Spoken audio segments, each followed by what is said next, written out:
As far as social issues are concerned, like abortion or illegal immigration, what is the role of state representative in that? And we will start, and I forgot who we started with on the last one. I think we started with James, so we'll start with Chris Strickland on that. Can you ask the question again, please? I'm not exactly sure what you want to Yeah, respond on to. social issues like abortion and how we deal with legal immigration, how does a state rep deal with those issues? We vote to take care of our children in the womb and out of the womb. That's what we do.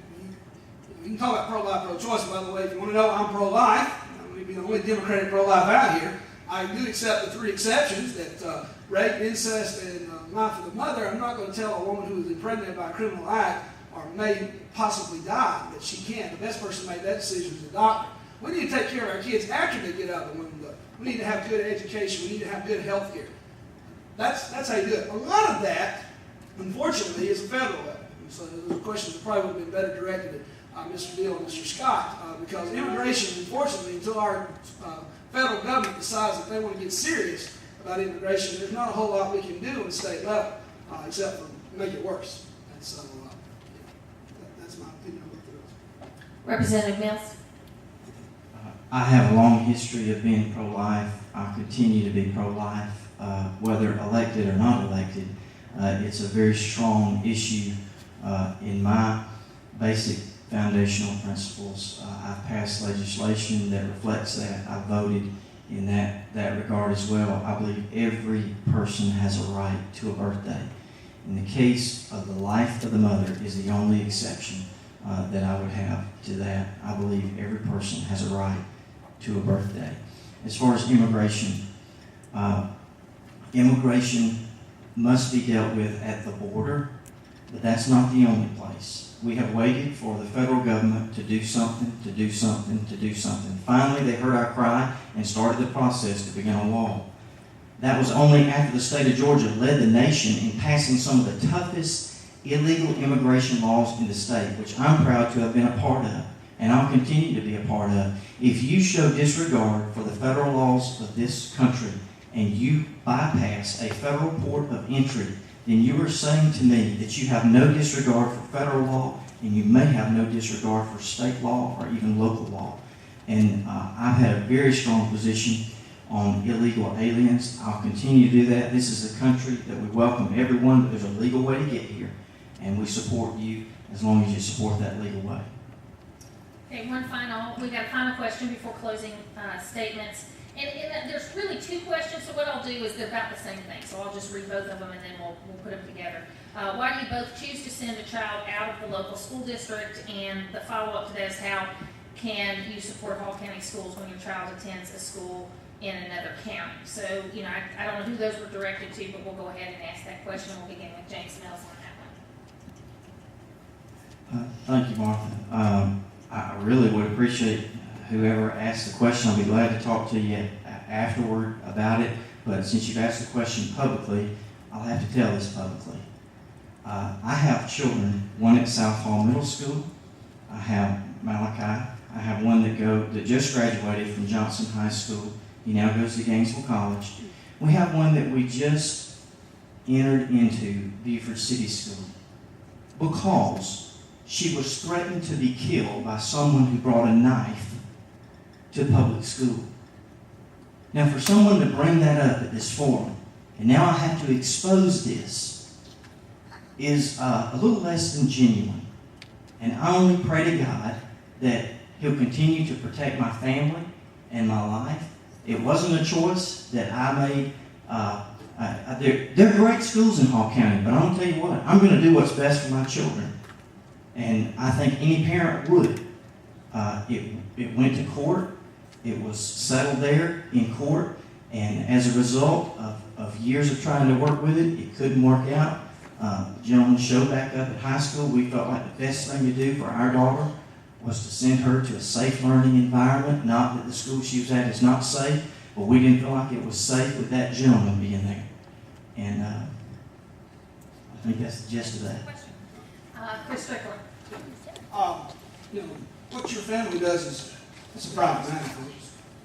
And anybody who wants to bring somebody's family into it, that's a little bit despicable. So I agree with you. I didn't send my child out of Hall County for a whole different reason. I sent my child there because otherwise she'd be in daycare for 12 hours a day. I love my two children to death, and I think the best place for them is with their mom and dad. So I will not apologize for doing that either. If I would be so fortunate to be your House Representative, my children would attend Hall County schools because that situation would be eliminated. And she would be able to go to Fire Ridge Elementary School where she's districted.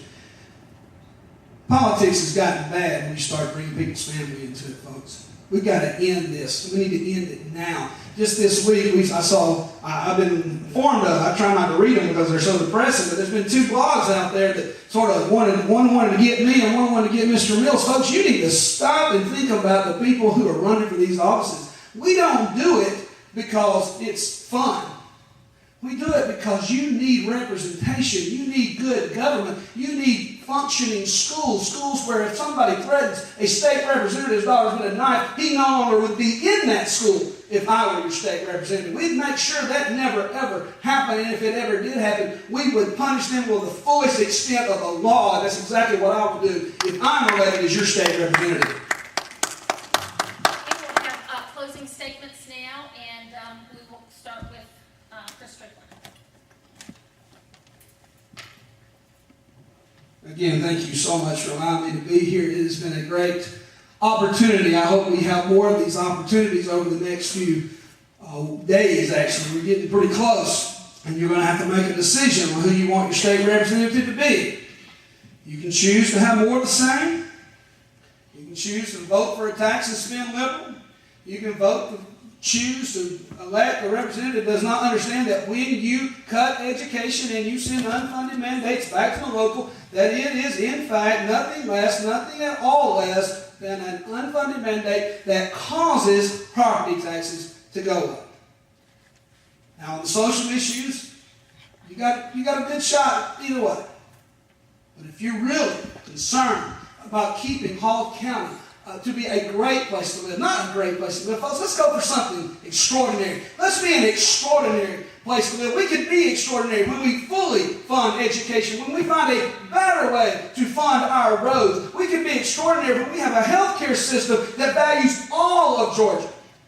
We can be extraordinary, folks. We can go from great to extraordinary, and we can do it with one vote in November. No, I can't do it alone, but you can do it if you help me. You can do it when you send a message to a speaker who is morally corrupt and who has bad decisions, and you say, here's what we're going to do. We're going to elect new leaders for the state of Georgia, and we're going to make sure that the people of Georgia are well represented. You can do it by sending somebody who will not be silent on the Lake Lanier issue and say, we need to make sure that the Corps of Engineers knows exactly how we feel here in Georgia, and who will provide legislation and adequate funding for those reservoirs that we need to build. You can't just provide enough to build half of one. You've got to find a way to do it all. And yes, he's going to say that I'm going to add more spending. No, I don't want to add more spending. I want to prioritize spending. I want to make sure we're spending money wisely, just like you do in your home. You stretch your dollar to make sure there's food on the table and there's clothes in your bag and you have a safe environment for your children to grow up in. That's what your state should do. Your state should do nothing less than provide the exact same thing. Now, James, we've had 4 of these. You've shown up for 2.5 of them. We've not yet had an open debate in our district. I know you as well as I want to do that. On September 30th, Scott Springs Library has already said you and I could be there from 6 o'clock to 8 o'clock, free of charge, you and me, open debate. We can set some rules. We can even ask Martha Zoll or Bill and Joel, whoever you'd like to be there. We need to have an open and honest debate. Let me question you, you question me. Let's get your record out there. Let's tell people what I will do. It's time. We're almost there. Let's have an open debate. Let's have it in our district. I challenge you to that today. I hope you will take that challenge.